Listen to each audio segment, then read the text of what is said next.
Kita akan membahasnya bersama anggota tim sukses Gita Wirjawan, Ade Armando, Direktur Eksekutif Indonesia for Global Justice, Reza Damanik, dan pakar komunikasi politik Gun Gun Haryanto. Juga akan tampil sebagai narasumber di segmen berikutnya. Iya, Bang Ade, apa kabar Bang Ade? Baik, Dek. Ya, oke, Bang Ade ini sebagai akademisi komunikasi, juga sebagai tentunya tim sukses dari Pak Gita Wirjawan, seberapa sulit untuk menaikkan elektabilitas seseorang atau partai politik? Ya berat pasti ya, karena pertarungannya memang sangat dahsyat saat-saat ini. Jadi memang berat. Baik, Ya. oke. Kita ada tayangan alasan Pak Gita Wirjawan mundur, Pak Ade. Saya mengundurkan diri dari jabatan saya sebagai Menteri Perdagangan Republik Indonesia efektif 1 Februari 2014. Mengingat betapa pentingnya konvensi Partai Demokrat bagi kepentingan bangsa, saya sudah merasa selayaknya jika saya mencurahkan seluruh energi dan waktu untuk menyukseskan upaya mulia ini. Pengunduran diri ini didasari dari atau oleh kesadaran etis tentang besarnya konflik kepentingan jika saya terlibat penuh dalam proses politik selama konvensi, sementara pada saat yang sama tetap menjalankan tugas dan kepercayaan yang diberikan kepada saya sebagai Menteri Perdagangan. Saya berharap langkah yang saya ambil ini merupakan langkah terbaik bagi Indonesia dan dapat menjadi presiden dalam perkembangan politik dan demokrasi di Indonesia. Saya berterima kasih kepada keluarga saya tercinta yang telah memberikan dukungan dan semangat untuk tetap dan setiap keputusan yang saya ambil. Ya, Bang Ade, tadi alasan Pak Gita Wirjawan mundur adalah beliau ingin fokus terhadap konvensi di Partai Demokrat. Sebetulnya kan masih juga banyak komentar dari banyak kalangan yang mengatakan bahwa alasannya tidak tepat begitu. Bagaimana sebetulnya ulasan dari Anda, Bang Ade? Iya, saya nggak ngerti kenapa orang masih mempertanyakan alasan itu ya, karena jelas bahwa untuk ke depan ini, dalam beberapa bulan ke depan ini, seorang Menteri Perdagangan itu kalau dia masih menjabat sebagai Menteri Perdagangan itu akan timbul ada persoalan-persoalan ketika dia harus meluangkan waktu lebih banyak dalam berkampanye kan. Itu pasti artinya akan mengambil waktu dia sebagai Menteri Perdagangan, padahal dia diamanatkan oleh bangsa ini untuk menjadi menteri. Jadi supaya dia konsentrasi, maka sangat logis ya dia memilih untuk menjadi ya sudah, Anda harus memilih. Saat ini saya harus memilih untuk maju untuk konvensi. Karena antara lain yang saya tahu, beliau juga sudah merasa bahwa kan pertama kali ini diajukan pada bulan September kepada Pak Presiden, kemudian saya nggak tahu persis pada tanggal bulan berapa, kedua kali sudah diajukan, jadi lebih dari satu kali sudah diajukan. Dan alasan beliau selalu begini, seandainya keikutsertaan saya dalam konvensi akan mengganggu kerja saya sebagai menteri, maka saya menyatakan tidak berkeberatan untuk diberhentikan ya sebagai menteri oleh Pak SBY. Tapi kemudian masalahnya adalah beliau keluar ketika Kementerian Perdagangan sedang mengalami beberapa masalah, salah satunya adalah mengenai beras impor dari Vietnam. Ini bagaimana, Bang Ade? Saya tidak ingin mengatakan ini masalah kecil, tapi itu kan sebetulnya sudah menjadi sesuatu yang sedang dalam proses investigasi. Dan sebetulnya kalau cuma soal beras, itu kan beras itu tinggal dicari siapa penjahatnya. Ya karena kalau betul ada, jadi emphasis pada kalau betul ada beras ilegal, ya maka harus cari siapa yang sampai menjadikan beras ilegal itu bisa menyebar di Indonesia. Begitu itu ketangkap, tinggal dihukum seberat-beratnya. Dan kami selalu mengatakan kalau memang penjahatnya adalah Pak Gita Wirjawan, ya Pak Gita Wirjawan memang nggak boleh ikut konvensi juga. Tapi ya ini bukan masalah yang sedemikian besar seperti misalnya sebelum ini. Terakhir yang dia selesaikan adalah dia berhasil menggolkan RUU Perdagangan, ya yang sudah lama pending begitu ya, Bang Ade. Begitu lama pending, dan ini untuk pertama kalinya sangat pro rakyat, sangat pro pada industri dalam negeri. Berdarah-darah perjuangannya, sangat ketat, sangat berat. Ada pro kontra di mana-mana. Itu jauh lebih berat, itu jauh lebih besar buat kepentingan bangsa ini, dan itu sudah selesai. Bang Ade, kemudian yang muncul pertanyaannya adalah ini kan mau ditangkap siapa penjahat penjahatnya. Tapi gimana mau menangkap penjahatnya sementara orang nomor satu di Kementerian Perdagangan keluar? Orang kemudian mempertanyakan. Anda masih bersama kami dalam Prime Time Talk dan kali ini kita sudah bergabung dengan Pak Riza Damanik. Beliau adalah salah satu orang yang kemudian sangat keras terhadap Gita Wirjawan begitu ya, Pak Riza ya.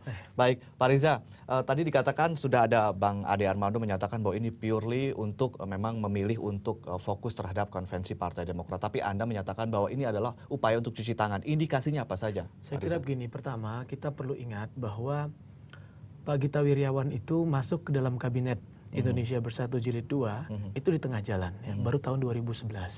Ya. Sehingga waktu yang berjalan hari ini itu relatif singkat. Baru sekitar 2 sampai 3 tahun.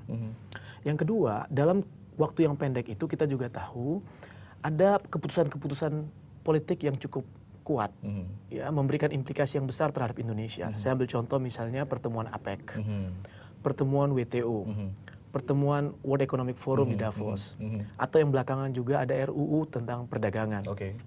Di mana semua dalam kebijakan ini memiliki implikasi yang cukup besar terhadap ekonomi kita, dan pada intinya ya substansi dalam proses melahirkan kebijakan-kebijakan tadi, kami tidak melihat ada relevansinya dengan kepentingan nasional kita. Ya, kita lihat misalnya WTO yang justru implikasinya besar terhadap impor kita yang membesar. Lalu juga World Economic Forum dalam pertemuan Davos juga digunakan untuk mendorong ya liberalisasi pasar kita. RUU perdagangan yang kita harapkan akan keluar sebuah rancangan undang-undangan yang baik gitu, tapi justru tidak dikawal karena baru tanggal 7 Februari nanti ya, sangat pendek waktunya, 7 Februari itu akan diparipurnakan. Sehingga kami menilai bahwa dalam situasi yang Indonesia sedang genting ya, posisi yang penting tadi tidak dimanfaatkan untuk memberikan perlindungan terhadap rakyat Indonesia, untuk menyelamatkan kepentingan Indonesia, tapi justru lebih memilih untuk menyelamatkan performa ya elektabilitas beliau sebagai calon presiden atau kandidat calon presiden dari Partai Demokrat. Jadi artinya Anda ingin mengatakan bahwa mundurnya Gita Wirjawan dari posisinya sekarang juga untuk meningkatkan elektabilitas begitu ya? Saya kira itu ya, itu yang sangat jelas terlihat yaitu ya. Untuk cuci tangan itu sendiri? Untuk cuci tangan sendiri begini, saya ingin katakan begini. Tentu Pak Gita tahu betul implikasi dari tiap-tiap kebijakan yang diambilnya. Ya, apakah itu dalam kaitan dengan WTO dan lain-lain sebagainya tadi. Yang tentu semuanya tadi saya katakan memberikan implikasi buruk terhadap rakyat Indonesia. Dalam situasi yang demikian itu, siapapun ya yang akan tampil nanti maju, tentu memiliki beban psikologis yang besar terhadap para pemilih. Ya, karena apa yang diambil oleh Pak Gita berimplikasi buruk terhadap rakyat Indonesia. Maka oleh sebab itu jalan yang akan ditempuh dalam pandangan saya adalah lebih baik keluar dari sandera kebijakan tadi, sehingga Pak Gita mendapatkan dua hal sekaligus. Yang pertama, menyelamatkan kepentingan negara-negara maju untuk mengambil pasar di Indonesia, sehingga beliau mendapatkan akses ya dari negara-negara maju maupun perusahaan-perusahaan multinasional. Dan yang kedua, Pak Gita mendapatkan seolah-olah popularitas dari rakyat Indonesia, seolah-olah dapat ekses positif ya dari situasi ini. Baik, Pak Riza, kita nanti akan lanjutkan lagi. Namun kita ada sejumlah komentar dari sosial media mengenai Gita Wirjawan dan kemundurannya dari Kementerian Perdagangan.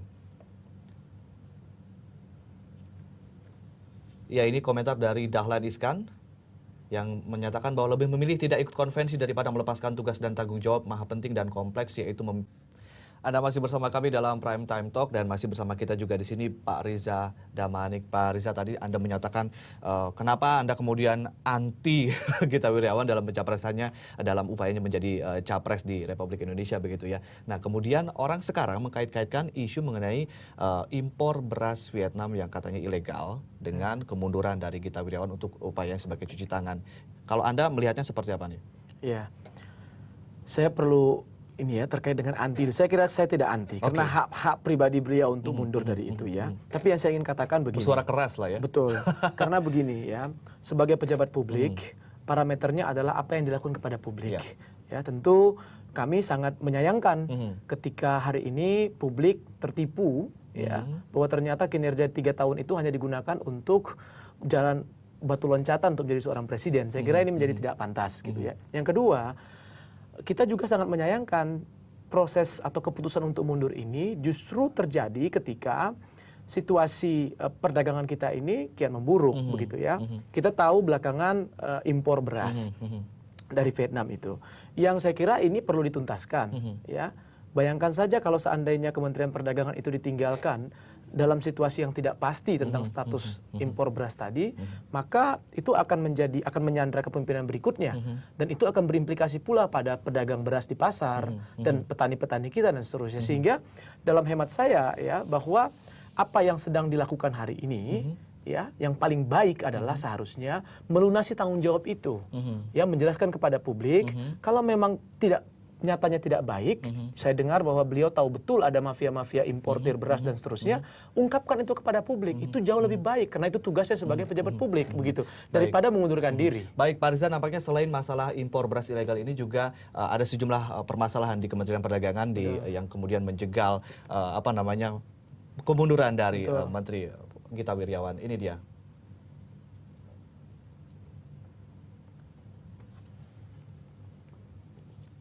Ya, pertama adalah kasus impor beras Vietnam ilegal. Ada hukum impor beras dari Vietnam yang dilanggar oleh Kementerian Perdagangan yang dipimpin oleh Gita Wirjawan. Berikutnya ada ribuan petani tebu berdemo di kantor Gita Wirjawan terkait maraknya gula rafinasi di pasar.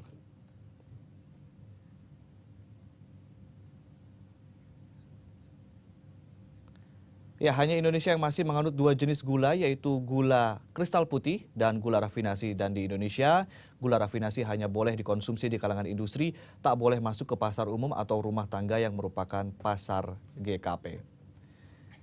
Dan berikutnya ada informasi mengenai Juli lalu Gerakan Indonesia Bersih atau GIB melaporkan Mendag Gita Wirjawan, Wamendag Bayu Krisnamurti, Dirjen Perdagangan Luar Negeri Dedi Saleh, Direktur Komersial dan Komoditi Luar Negeri Hendrik Siregar, dan sejumlah pihak lainnya ke KPK terkait dugaan korupsi impor 240.000.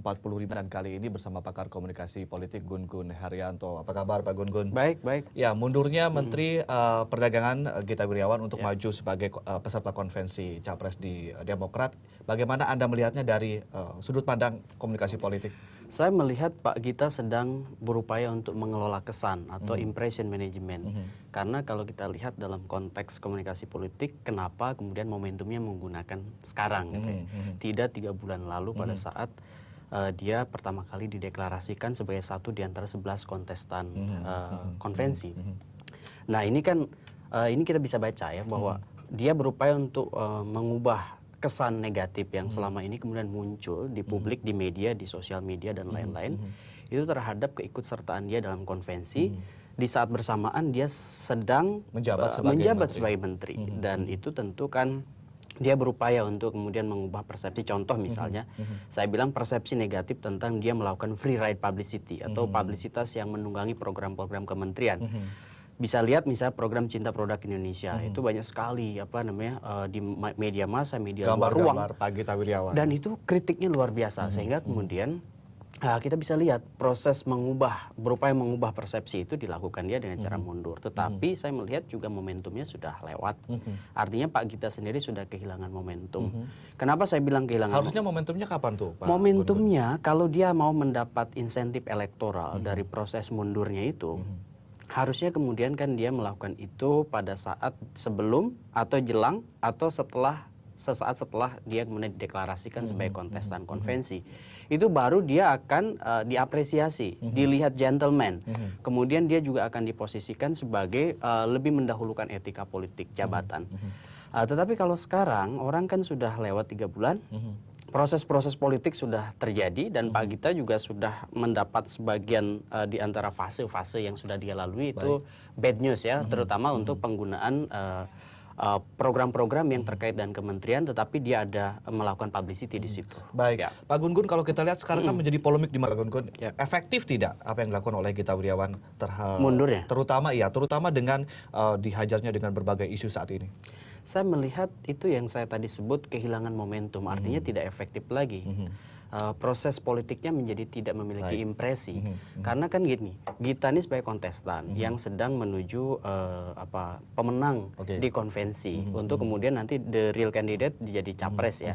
Sehingga kemudian tentu kebutuhan dia sekarang adalah popularity dan electability.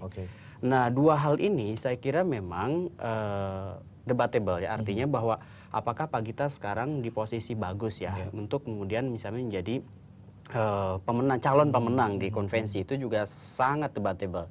Tetapi kondisi real yang bisa kita baca dari indikator-indikator objektif pertama bahwa dia sendiri di konvensi sendiri kan masih punya kompetitor yang tergantung sangat juga kuat konstelasi ya. politik yang ada di konvensi. Apa yang dilakukan oleh Gita hari ini sebetulnya juga menjadi tantangan bagi kompetitor lain di konvensi. Kenapa saya bilang menjadi tantangan? Karena kan Gita menteri, kemudian juga kompetitor lain banyak yang pejabat publik. Ini akan diikuti strateginya akan diikuti oleh menteri-menteri lain yang juga ikut. Saya melihat konvensi? justru akan dihindari karena kan kita sedang mencari nilai keberbedaan. Nilai keberbedaan penting untuk jadi pesan kepada publik. Apa yang harus dipelajari oleh Dahlan Iskan misalnya ketika melihat kasus yang saat ini?